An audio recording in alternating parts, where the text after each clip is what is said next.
Well, good day, all. Ira Epstein, and here we are with your financial market wrap-up. And this wrap-up is for a pretty active Wednesday, the 14th of December, but you ain't seen nothing. What do I mean by that? Well, before we discuss what happened with the Fed and what they said and what they're doing, I want you to take a look at what's on slate for tomorrow.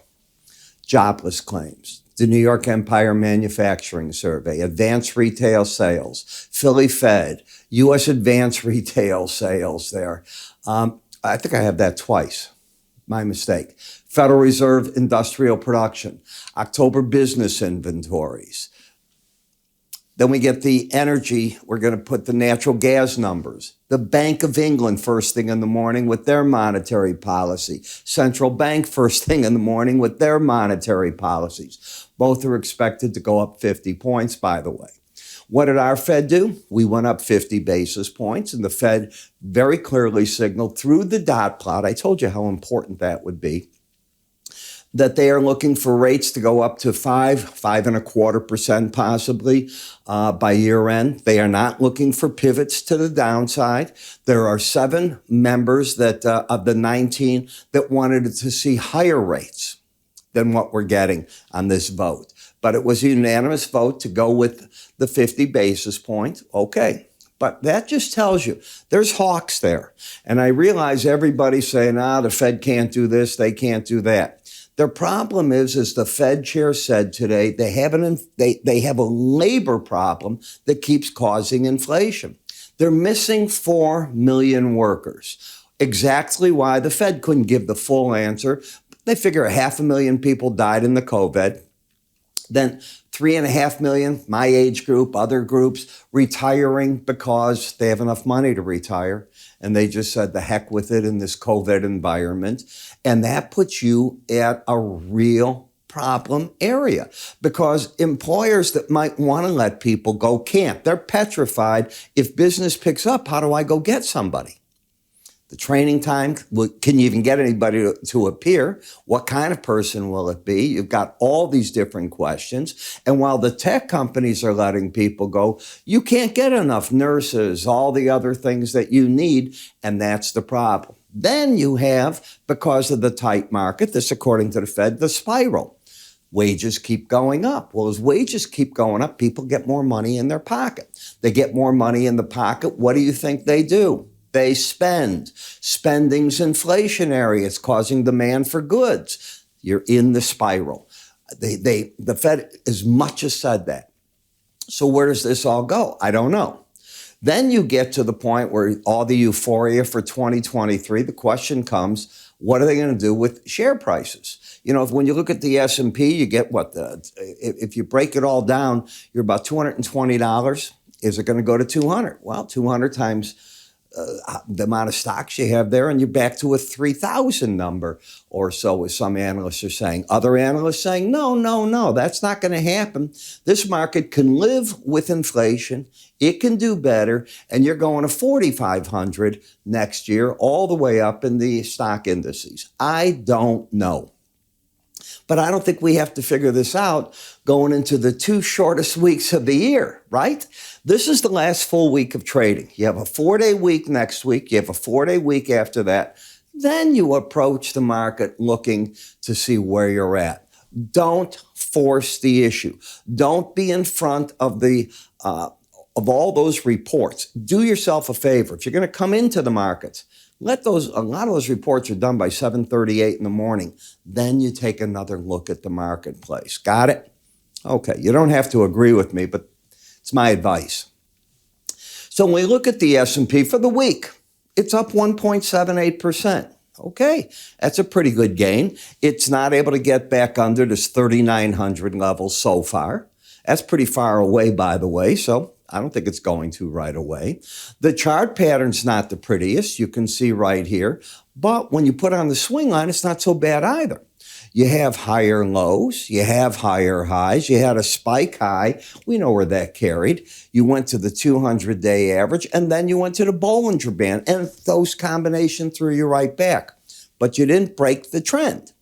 You kept the trend up, and it's holding the 18-day average. You don't want prices to get back under that particular low, and the momentum isn't bad. The market's corrected and oversold condition. Is this what the Santa Claus rally is going to come from? It's got the makings as long as you don't take out this low. I can tell you that right now. In the NASDAQ, it's the same pattern.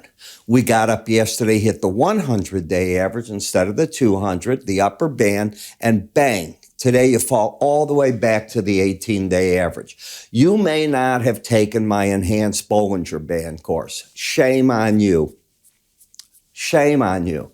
This is just what it teaches, all the rules, everything you know. That's what it did. Okay, now what do? Well, as I just said, I've had my clients, I don't believe in going into all these reports loaded up. You can do it, I don't. I come in after the fact and pick up the pieces as best as I can, and I'll wait for that. So tomorrow, after 8 o'clock, I am going to take a hard look at markets. What do I want to play?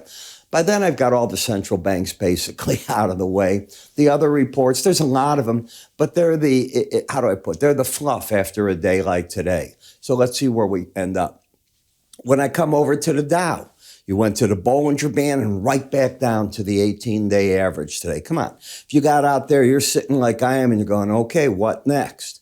Unlike the other markets, you don't have the lower low, higher high pattern, yet you have the lower low, higher high. You don't have the higher lows, higher high. I want to see that develop, but I still think this market's looking good. I'm hard pressed to get bearish these markets.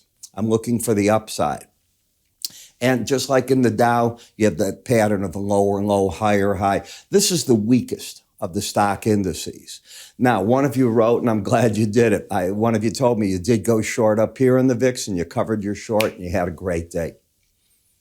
Yes. And that's what I told you the pros generally do. They'll play those games. I don't know what it does from here. You're neutral in the chart now. Then we get to the bonds and notes. Well, you're overbought. The market had an embedded reading. It fell back here. We can actually take a look at that and see when it fell back. Right here, it didn't. Here's where you lose the embedded reading. So the target is the 18-day average since you're under the 100 there. Agreed? And you went up and you made a higher high now. Doesn't have to go back down there. So the problem is the Fed keeps telling us that rates have to go up and they're going to drive them up. But when you go up in the futures, it means real rates are falling. So the market is still saying recession, recession. That's why the back end's falling. But when you get to the 10-year, which is the middle ground, when you lost the embedded reading and you came up the other day, that's not that low end. We know that after each Fed announcement recently, and they say they're going to raise and they make their rate hike, the 2-year is the market that sees the immediate impact of that, and rates go up in that one. The rest of them are saying, oh, the Fed's going up, and now we're going to fight a battle about that recession. They have it all wrong. They'll never be able to do this and that. Well, we'll get to that point. The arguments didn't begin today, as they shouldn't, about, oh, will the Fed be able to actually do that? Those arguments will come another week or two. Then you'll get the naysayers coming out and going, no, no, no, they'll never be able to do that. They're going to pivot before, blah, blah, blah. You know, that's what we've been fighting all the way through. But in the bonds and notes, there is no trend. You got lower lows, higher highs. That's the important thing. The dollar is bearish. It is oversold, not embedded. This is where pros generally take money off the table. I'm also looking at another very bearish situation. I want you to study the 18 and the 200-day average. You're about to get a crossover where the 18 is about to get under the 200-day average. That isn't bullish. And you have a bullish crossover in the euro where the 18 just got over the 200 and you're up to the band there. And are we embedded? Now watch this. You come back, you can't count tonight. So on Wednesday, both numbers over 80. You need 3 days to embed, Tuesday and Monday. So you have a fully embedded reading. It is not reason for me to go through the report, okay, tomorrow for whatever the bank's going to do and then say in their press conferences. Press conferences, folks, carry sometimes more weight than what the bank does with the rate In fact, most of the time, because it gives you an idea of the thinking and what they're trying to accomplish. I am expecting that, especially in the euro, they come out and Ms. Lagarde will say, as usual, we're up, we'll do what we have to, but this with inflation starting to abate, maybe we won't have to go with this size rate hike again. Didn't say she won't hike again, but she's trying to back off too. Maybe Mr. Bailey does the same from here. I don't know. Embedded also. So the dollar is under severe pressure as these other currencies want to move out against it. Bitcoin keeps fighting its battle. Everybody's looking for the other shoe to drop. I don't think there's another shoe. I think they have gotten the worst of the situation unless a big firm, a big one, and I'm not going to mention any because I don't want them to think I'm panning them, and I know nothing, but unless a big one all of a sudden has another financial problem, the market would not be able to withstand another big crypto exchange, as they call themselves, suddenly declaring you can't get your money and we're going out. If that happened, there is no number. I don't know how far down, but it probably halves itself from this level. That wouldn't surprise me. Am I expecting that? No, I know nothing about it, but I know the event that could cause that. And that's where you're at with this. You know the system's under pressure. If you're watching the hearings, the question is, does it deserve to be regulated? Is it a product that needs to be regulated? Will it survive? That's the argument. One group of people don't want to even give it that credibility. The other group of people in Congress go, look at all the people that lost all this money. That's not true. We have to protect them. Is that the nature? Are you supposed to protect people that want to speculate? I don't know. I have a real problem with that. Number two, you do realize all of these cryptos, every one of them, they don't want to be part of the U.S. They want to float out there in never land. Your money can't be taxed. Nobody knows what you own. That's why people bought this to begin with. Then the IRS started cracking down. Am I right? Think of the history of all this. This didn't start a year ago or 2 years ago. That becomes the problem, and I don't know that the CFTC, the SEC, and Congress belong in that argument. Just don't know. You know where you wander. You're in rough waters. Too bad. You shouldn't have gone there. In the Brent versus WTI, you can see what the market's doing. Now, we have rallied back. We had yesterday a terrible big builds in the API numbers, and even worse today in the EIA numbers. And yet the market's up pretty good. Why?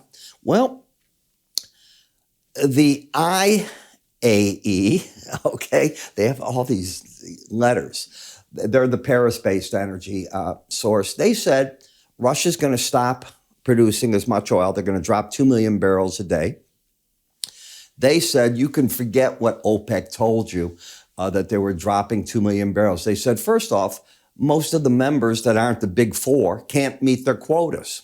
They haven't been meeting them. So it's a fallacy number. And when you take the real Russian number, and if they cut their production by 2 million barrels a day, you don't drop as much as you think in this market, even with the recession, because you get a tighter supply. The market bought into that argument. But is this a bullish picture right here? Not yet. Goldman Sachs today released a note that they wrote yesterday, and they are looking for lower numbers in the first quarter of the year. But when you read their note and they go into the end, they're very bullish. They've also been very wrong energy this year. They're generally very good. They had a terrible year this year. They didn't get it right at all.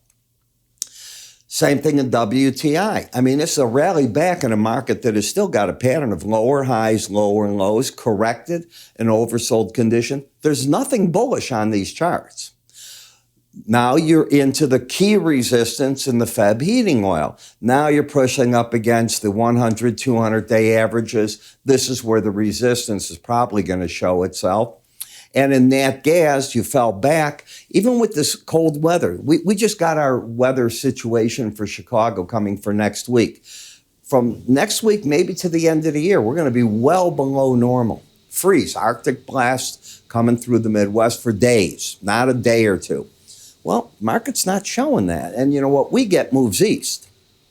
So they're going to get what we get. So I find this all very interesting, what's going on. I'm expecting a battleground here, but this chart is still very much in the bear camp. So you put it all together, you try to come up with game plans, and that's what we do for you. You know, we have so many free offerings. I don't want to show an ad today. I want to make it easy for you. Just move your cursor up here at any point now. You'll see a cursor come up there, free offerings. Give it a click. Choose. Take advantage of what we have. I'm Ira Epstein. You have a great evening, and I will catch you all tomorrow. Take care.